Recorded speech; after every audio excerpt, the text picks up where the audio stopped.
The rain was relentless, a cold, drumming curtain that had descended upon the city of Havenwood since dawn. It was the kind of rain that seeped into your bones, blurring the edges of the world and muffling all sound. For Officer Ben Carter, the downpour was just another layer of misery on a night that had already gone sideways. His patrol car, its lights still feebly flashing, was a crumpled wreck against a gnarled oak tree on the outskirts of the old industrial park. The airbag had deployed, but not enough. The impact had thrown him against the steering wheel, and now a searing pain bloomed in his chest with every ragged breath. He fumbled for his radio, his fingers slick with rain and something else blood. The static crackled, mocking his desperate attempts. "Dispatch, this is 7 Alpha 3, officer down, repeat, officer down." His voice was a strained whisper, swallowed by the drumming rain. He slumped back, his vision blurring, the world tilting precariously. Darkness was creeping in at the edges of his sight, a comforting, insidious pull. He had been pursuing a stolen vehicle, a high-speed chase through the slick, deserted streets. The suspect, desperate and reckless, had swerved, forcing Ben off the road. He remembered the sickening lurch, the screech of tires, the violent impact. Now, he was alone, bleeding and fading fast. He tried to move, to push himself up, but a sharp agony shot through him, stealing his breath. This was it. This was how it ended. Not in a blaze of glory, but in a lonely, rain-soaked ditch. Miles away, in a small, cozy house nestled on the edge of Havenwood's older, quieter district, 10-year-old twins Lily and Daisy Miller were tucked into their beds. The rain lashed against their window, a lullaby that usually lulled them to sleep. But tonight, they were restless. "I can't sleep," Lily whispered, her voice barely audible over the storm. "Me neither," Daisy replied, turning over. "It's too loud, and I have a weird feeling." They were identical twins, not just in appearance, but in that inexplicable bond that only twins seem to share. They often finished each other's sentences, felt each other's moods, and sometimes had a shared intuition that bordered on the uncanny. Suddenly, a low whine rippled through the room. It came from under Lily's bed, where their beloved golden retriever, Buster, usually slept soundly. Buster was a gentle giant, a dog whose primary concerns were belly rubs and the next meal. He rarely whined, and never like this.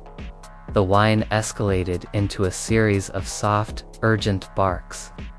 Buster emerged from under the bed, his tail low, his usually bright eyes clouded with distress. He nudged Lily's hand, then Daisy's, his nose wet and cold. "What's wrong, boy?" Lily murmured, stroking his head. Buster barked again, a sharp, insistent sound, then padded to the bedroom door, looking back at them, his gaze pleading. He whined, then let out a deeper, more urgent bark, almost a plea. "He wants us to go somewhere," Daisy said, sitting up. "He's never done this before." "But it's raining," Lily protested, glancing at the window. Buster let out a frustrated yelp, then nudged the door open with his nose and trotted out into the hallway, looking back at them expectantly. The twins exchanged a look. Their parents were deep sleepers, unlikely to be roused by Buster's unusual behavior, and something in Buster's urgency resonated with their own strange restlessness. "Okay, boy," Lily said, swinging her legs out of bed, but just to the living room. They crept out of their room, Buster leading the way, his barks growing more insistent as they reached the front door. He pawed at it, whining loudly. "He wants to go outside," Daisy whispered, her eyes wide. "No way," Lily said, shaking her head. "It's a storm. Mom and Dad would kill us." But Buster wasn't giving up. He turned, his gaze fixed on them, then let out a desperate, mournful howl that sent a shiver down their spines. It was a sound of pure anguish, a sound they had never heard from their usually jovial dog. "He sounds really upset," Daisy said, a tremor in her voice. What if something's wrong?" Against their better judgment, driven by Buster's unprecedented distress and their own strange intuition, they pulled on their raincoats and boots. Lily grabbed a small flashlight from the kitchen drawer. As they opened the front door, Buster bolted out into the pouring rain, barking furiously, then looked back, urging them to follow. "He's going towards the old industrial park," Lily realized. Her voice hushed. The industrial park was off limits, a place their parents had warned them never to go. "But he's so worried," Daisy insisted, her hand gripping Lily's. They followed Buster, their small figures swallowed by the vast, rainy night sea. The wind whipped their raincoats around them, and the flashlight beam struggled to cut through the driving rain. Buster ran ahead, a dark, determined shape, occasionally stopping to bark and wait for them. He wasn't running aimlessly, he was leading them with a clear, unwavering purpose. They walked for what felt like an eternity, the familiar streets giving way to darker, less traveled roads. The sounds of the city faded, replaced by the roar of the wind and the drumming of rain. Fear began to prickle at them, but Buster's unwavering resolve kept them moving. Finally, after what felt like miles, Buster stopped. He stood at the edge of a small, overgrown ravine, barking frantically, his body trembling. The twins peered into the darkness, their flashlight beam dancing wildly. And then, Lily saw it. A glint of metal, half hidden by overgrown bushes. A police car, twisted and broken. "Oh my gosh," she whispered, her heart leaping into her throat. Buster whined, then scrambled down the slippery embankment, barking even louder. The twins, their fear momentarily forgotten in the face of the discovery, slid down after him. As they got closer, the beam of the flashlight found him. Officer Ben Carter, slumped in the driver's seat, his face pale, his uniform soaked and stained. He was barely conscious, his breathing shallow and ragged. He's hurt," Daisy cried, her voice trembling.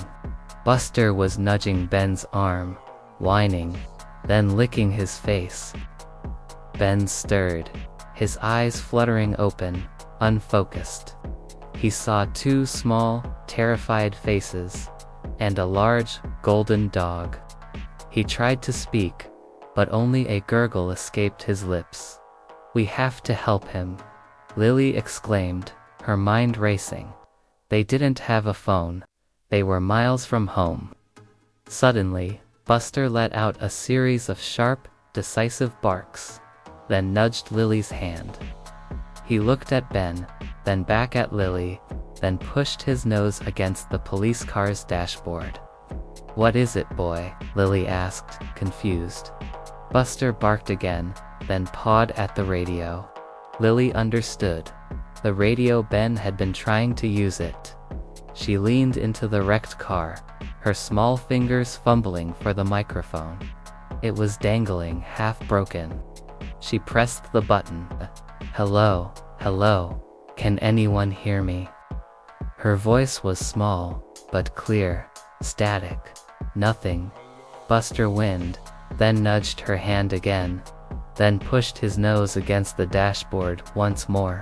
specifically at the small, glowing screen of the car's computer system. "The computer?" Daisy asked, her brow furrowed. Lily looked at the screen. It was flickering, displaying a map, and a small, red icon. "Ben's location." Buster barked, then looked at the screen, then back at Lily, as if urging her. "He wants me to send his location," Lily realized, a spark of understanding igniting in her. She had seen her dad use GPS before. She fumbled with the touchscreen, her fingers clumsy but determined. She found the send location icon, a small arrow, and pressed it. The screen flickered, then displayed a confirmation message. "Location sent." Buster let out a single, satisfied bark, then turned his attention back to Ben, licking his face, as if comforting him. At Havenwood Police Department headquarters, the night shift was winding down, a quiet lull before the morning rush. Sergeant Miller, a grizzled veteran with 20 years on the force, was sipping lukewarm coffee when the alert blared, "Officer down, officer down. Unit 7 Alfre's distress beacon just activated. Location, Old Havenwood Industrial Park, near the abandoned warehouse district." The immediate silence in the precinct was deafening, followed by a flurry of frantic activity. Officers scrambled, sirens wailed, and patrol cars roared out into the rainy night. Sergeant Miller, his heart pounding, barked orders. "All units, respond code 3.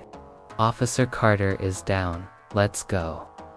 Within minutes, a convoy of police cars, flashing blue and red, sped towards the industrial park. The rain was still coming down in sheets, making visibility poor, but the distress beacon's signal was strong. They found the wrecked patrol car first, half hidden in the ravine, its lights still blinking feebly. Sergeant Miller was the first to reach the vehicle, his flashlight beam cutting through the gloom. He saw Ben, slumped and unresponsive. His training kicked in, assessing the injuries, radioing for paramedics. And then, he saw them. Two small figures, huddled beside the wrecked car, their raincoats plastered to their bodies. And a large, golden dog, sitting protectively beside the injured officer. "Kids." Sergeant Miller exclaimed, utterly bewildered. "What in the world are you doing here?" Lily, her face streaked with rain and tears, looked up at him. "He's hurt, sir. Buster found him. We sent his location." Sergeant Miller stared at them, then at the dog, then back at the car's computer screen, which still displayed the location sent message. He knew Ben's car's system. It required a specific sequence of commands to send a distress beacon, a sequence not easily stumbled upon, especially by children. You sent his location," he stammered, disbelief warring with the urgent need to help Ben. "Buster told us how," Daisy piped up, pointing at the dog. He kept nudging the screen. The other officers arrived, their faces grim, then equally stunned by the sight of the two small girls and their dog. Paramedics swarmed the scene, carefully extracting Ben from the wreckage. As they worked, Sergeant Miller knelt down, his gaze fixed on the twins and Buster. "How did you even know to come here? And how did you know how to send the location?" Lily explained, her voice quiet but firm, about Buster's unusual behavior. His desperate barks and howls, his insistence that they follow him. She described how he nudged the radio, then the computer screen, guiding them. The officers exchanged bewildered glances. It sounded like something out of a movie. A dog, sensing an officer in distress, leading to children miles through a storm. and then showing them how to activate a police distress beacon. It was beyond belief. Officer Ben Carter was rushed to Havenwood General Hospital, his condition critical. He had multiple broken ribs, a punctured lung, and severe internal bleeding. The doctors worked through the night, performing emergency surgery. Back at the precinct, the story of the twins and their dog spread like wildfire. The entire police force was in shock. They had heard countless tales of canine heroes, but never anything like this. A family pet, seemingly understanding the gravity of the situation, acting with such intelligence and purpose. The chief of police, Chief Davies, a stern but fair woman, called the twins and their parents to headquarters the next morning. Lily and Daisy, still a little overwhelmed, recounted their story again. Buster sitting calmly by their feet, occasionally nudging their hands. Chief Davies listened, her expression unreadable. When they finished, she looked at Buster, then back at the twins. "So, you're telling me, Buster here." He knew Officer Carter was in trouble, and he led you to him, and then he showed you how to send the distress signal. "Yes, ma'am," Lily said, nodding earnestly. He was really worried. Chief Davies leaned back in her chair, a thoughtful look on her face. She was a woman of logic and order. But even she couldn't deny the incredible coincidence, the sheer unlikeliness of it all. The distress beacon had been activated just in time. Any later, and Ben might not have survived. "This is truly remarkable," she finally said, her voice tinged with awe. "Officer Carter is in stable condition now, thanks to you two, and to Buster." News of the incredible rescue quickly made headlines. "Hero dog and twin girls save officer's life," screamed the local newspaper. The Havenwood community, usually quiet and unassuming, was captivated by the tale.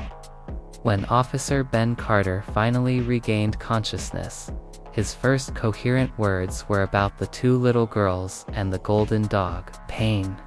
The fading light. The fading light. And then, the blurry faces, the wet nose, the comforting presence. He remembered the desperate attempt to reach his radio. And then, the screen flickering, the location sent message. He hadn't understood it at the time, but now, it made perfect, impossible sense. A few weeks later, a special ceremony was held at the Havenwood Police Department. Officer Ben Carter, still recovering but looking much better, stood beside Chief Davies. The entire police force was present, along with the twins, Lily and Daisy, and their proud tail-wagging Buster. Chief Davies stepped forward, a medal gleaming in her hand.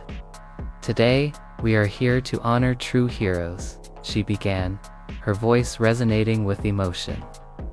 "Officer Ben Carter is alive because of the extraordinary actions of two brave young girls, Lily and Daisy Miller, and their incredible dog, Buster." She presented Lily and Daisy with commendations for bravery, their faces beaming with shy pride. Then, she turned to Buster. "And to Buster," she said, bending down to scratch his ears. "For his unwavering loyalty, his uncanny intuition, and his heroic actions, we present this special recognition." She placed a large, shiny medal on a ribbon around Buster's neck.